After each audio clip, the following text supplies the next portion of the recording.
Assalamualaikum warahmatullahi wabarakatuh. Kami dari kelompok 1, 12 IPS 4 ingin menjelaskan tentang penginderaan jauh. Sebelumnya, saya Ani Rizky Wardani.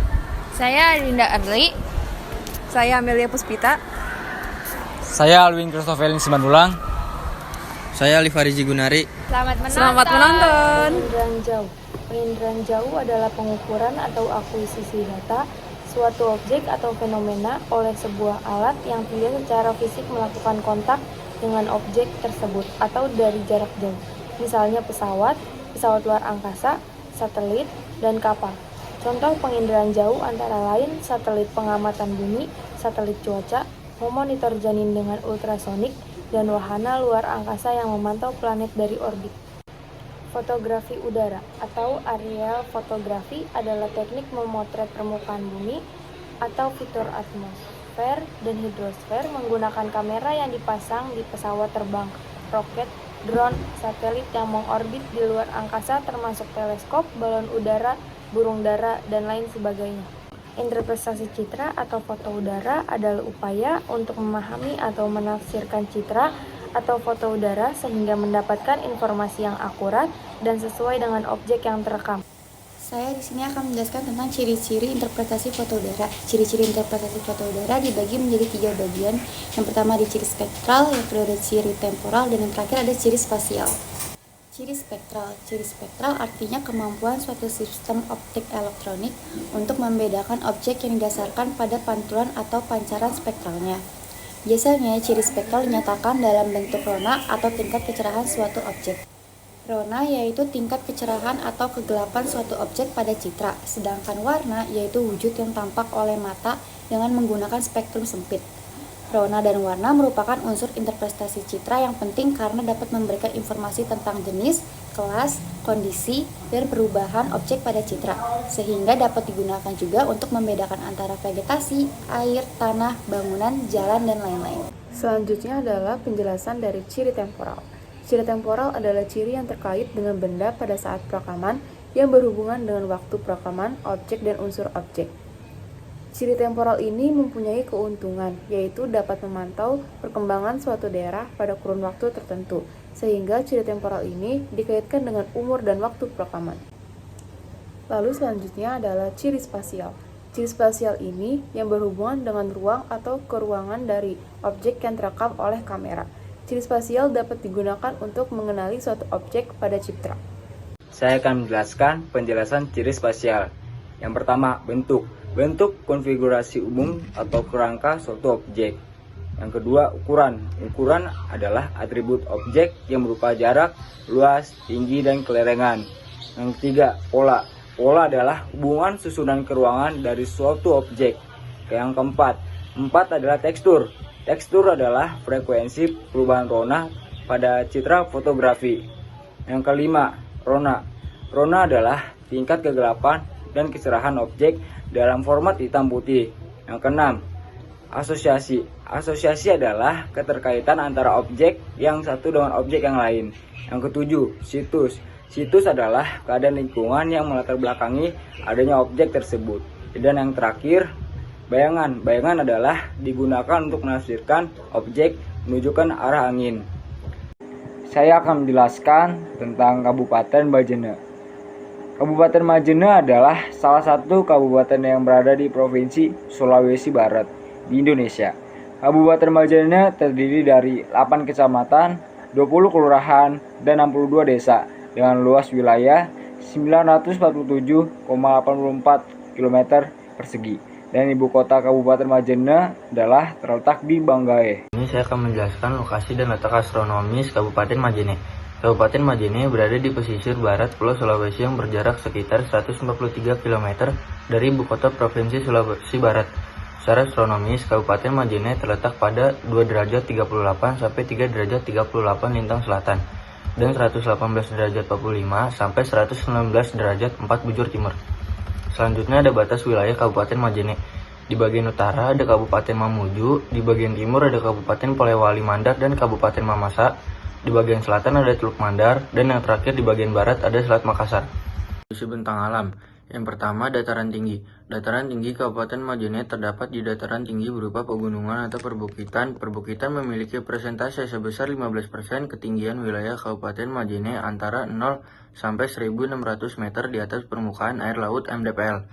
Namun, sebagian besar wilayah Kabupaten Majene berupa perbukitan hingga pegunungan yang membentang dari utara ke selatan. Yang kedua, pesisir atau pantai. Pesisir atau pantai Kabupaten Majene memiliki keindahan pantai dan potensi ekonomi yang terkait dengan kegiatan pesisir. Letaknya berada di wilayah pesisir Sulawesi Barat. Namun, pesisir yang terletak di sepanjang batas barat wilayah ini cenderung datar dan sempit. Kabupaten ini memiliki luas wilayah 947,84 km persegi. Di tahun 2020 berpenduduk sebanyak 173.844 jiwa. Dan pada pertengahan tahun 2023 berpenduduk 184.664 jiwa. Kabupaten Majene sebagian besar berasal dari suku Mandar yang merupakan suku asli Sulawesi Barat. Umumnya mereka berbahasa dengan menggunakan bahasa Mandar. Potensi unggulan daerah Kabupaten Majene sangat ditentukan oleh kondisi geografis daerah ini yang terdapat perairan, dataran, dan pegunungan, sehingga dapat menghasilkan beberapa mata pencarian bagi warga Kabupaten Majene, yaitu terdapat pertanian, perkebunan, dan industri. Komoditas pertanian dianggap sangat membantu perekonomian masyarakat. Pangan yang berpotensi menjadi komoditi unggulan adalah ubi kayu, ubi jalar, jagung, kacang hijau, dan kacang tanah. Pada komoditas perkebunan dianggap sangat membantu perekonomian masyarakat, terutama pada penghasilan kakao yang berhasil melampaui dominasi yang menjadi komoditi unggulan dan cukup dominan.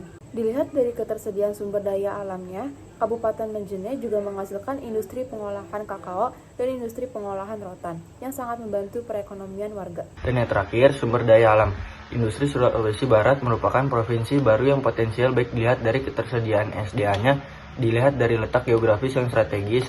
Kabupaten Majene penghasilan kelapa dan kakao yang sangat membantu perekonomian warga selain sebagai sumber bahan baku industri pengolahan kelapa dan industri pengolahan kakao. Sulawesi Barat juga merupakan penghasil komoditi lain yang potensial yaitu nilam dan ubi kayu. Selanjutnya kami akan memasuki ke presentasi wilayah Sulawesi Barat Kabupaten Majene. Selamat menyaksikan. Kabupaten Majene adalah salah satu kabupaten yang berada di Provinsi Sulawesi Barat, Indonesia dengan luas wilayah 947,84 km persegi. Terdapat 5 objek di wilayah kota Majene, yaitu daerah pesisir, perbukitan, jalan, stadion, dan juga sungai. Untuk warna, pada objek pesisir memiliki warna tampak berwarna kuning. Tingkatan ronanya sedikit gelap, dan tekstur wilayah di pesisir Kabupaten Majene memiliki jenis tanah regosol sehingga memiliki tekstur yang kasar dan berbentuk persegi panjang yang memanjang. Untuk ukuran, pesisir yang terletak di sepanjang wilayah ini cenderung datar dan sempit, pola yang tidak beraturan dan mengelilingi pemukiman. Terdapat situs di daerah pesisir pantai, yaitu pelabuhan dan juga kapal. Kemungkinan besar sebagian penduduk Kabupaten Majene mata pencahariannya sebagai nelayan. Untuk warna, pada objek sungai memiliki warna tampak hitam, tingkatan ronanya sangat gelap, dan juga memiliki tekstur yang halus. Sungai ini memiliki bentuk yang berkelok-kelok dan juga ukuran yang memanjang, serta polanya tidak beratur dan dipenuhi dengan pepohonan.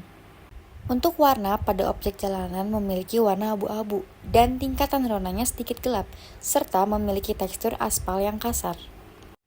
Jalanan ini memiliki bentuk yang lurus dan juga memiliki ukuran yang panjang, serta polanya yang tidak beraturan karena dipadati oleh pemukiman. Untuk pemukiman mempunyai warna yang bervariasi tetapi lebih dominan dengan merah tua dan mempunyai tingkatan rona yang gelap dan juga memiliki tekstur yang sedikit kasar. Pemukiman di sini juga tidak memiliki ukuran yang seragam dan berlawanan yang tidak beraturan, serta memiliki ukuran yang sangat bervariasi. Kabupaten Majene memiliki stadion yang berwarna hijau terang dan rona yang terlihat tampak terang dari atas, dan juga memiliki tekstur rumput yang halus, serta mempunyai bentuk ukuran persegi panjang. Polanya yang tampak teratur dan juga memiliki situs di daerah stadion yang berdekatan dengan beberapa tempat sekolah dan pemukiman. Kabupaten Majene juga memiliki perbukitan yang berwarna hijau gelap dan juga rona yang terlihat tampak gelap. Perbukitan ini memiliki tekstur tanah dan rumput yang kasar, serta berbentuk permukaan tanah yang lebih tinggi dari permukaan tanah di sekelilingnya. Situs pada perbukitan ini menjadi tempat wisata alam yang bernama Bukit Kapung Mamesa. Sekian presentasi dan analisis dari Sulawesi Barat Kabupaten Majene. Terima kasih. Wassalamualaikum warahmatullahi wabarakatuh.